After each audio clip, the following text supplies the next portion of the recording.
How to lock apps on Android phones. Hi everyone, welcome to our channel. This is Rose and I'll guide you to lock apps on Android phones. Without further ado, let's begin.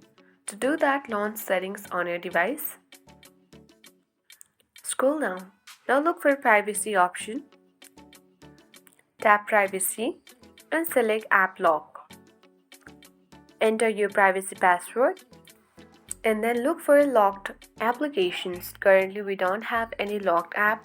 In order to lock, first of all, you need to make sure that you turn on the button for app lock. Scroll down. For example, if you want to lock Instagram, turn on the button for Instagram app. When you see lock, here the Instagram has been listed. Now whenever you try to open Instagram, you have to enter your privacy password. In this way, you can easily lock apps on Android phones. I hope this guide was helpful. If it was, then do like, share, comment and don't forget to subscribe.